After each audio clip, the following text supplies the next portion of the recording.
Eh bien, il faut connaître un certain nombre de règles puisque le travail des jeunes en entreprise est soumis à des dispositions tout à fait spécifiques du Code du travail. D'abord, sachez que lorsque l'on est scolarisé ou lorsque l'on est à l'université, travailler pendant l'été, c'est tout à fait intéressant, mais si vous êtes mineur, vous ne pouvez pas le faire sans l'autorisation écrite de votre représentant légal, donc de votre père ou de votre mère.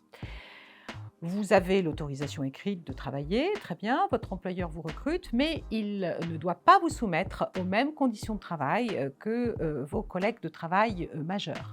En effet, vous avez des conditions de travail qui doivent être aménagées pour préserver votre jeunesse et notamment votre santé. En premier lieu, la durée du travail des salariés mineurs n'est pas celle des salariés majeurs. Vous ne devez pas, lorsque vous avez moins de 18 ans, travailler plus de 8 heures par jour et plus de 35 heures par semaine. Et si votre employeur veut vous faire faire des heures supplémentaires, il doit obtenir l'autorisation préalable de l'inspecteur du travail. Par ailleurs, lorsque l'on est un salarié majeur, on ne doit pas travailler plus de 6 heures consécutives.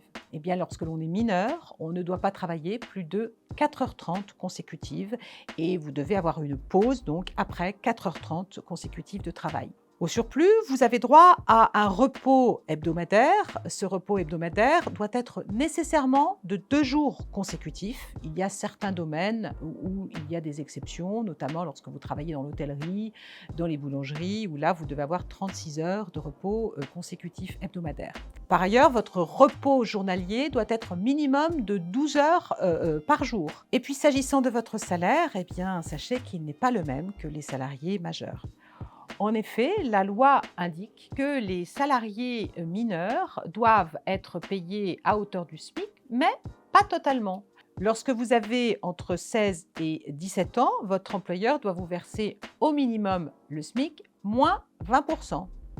Et lorsque vous avez de 17 à 18 ans, votre employeur est autorisé à ne vous verser que 90% du SMIC. Naturellement, votre convention collective peut prévoir que vous obtiendrez, vous devez être rémunéré exactement au même montant que les salariés majeurs. Il faut vérifier le contenu de votre convention collective. Sachez que lorsque vous travaillez pendant vos vacances scolaires ou vos vacances universitaires, vous bénéficiez d'un avantage fiscal.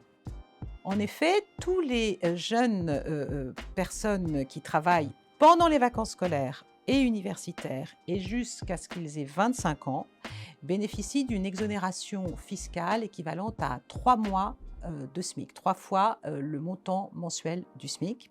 Alors, si, comme souvent, vous ne déclarez pas vous-même personnellement vos impôts, mais que vous êtes rattaché au foyer fiscal de vos parents, eh bien, vos parents, lorsqu'ils vont déclarer leurs impôts, vont pouvoir bénéficier de l'avantage donc résultant de la rémunération que vous avez perçue pendant les périodes de vacances scolaires, pendant les périodes de vacances universitaires et à hauteur donc de 3 fois la rémunération mensuelle du SMIC. Sachez également qu'il y a une autre disposition que vous devez savoir concernant la fin de votre contrat d'été. Lorsque vous travaillez dans le cadre d'un job d'été, nécessairement il s'agit d'un CDD. À la fin de votre CDD, vous avez le droit naturellement à 10% de la rémunération que vous avez perçue au titre de vos congés. Par contre, lorsque vous êtes un jeune qui travaille pendant ces périodes de vacances scolaires ou universitaires, eh bien, l'indemnité de précarité, qui normalement est versée à tout CDD, eh bien, ne vous est pas ouverte au regard du fait qu'on considère que vous n'êtes pas en situation de précarité, mais que vous êtes en situation de scolarité ou d'études universitaires.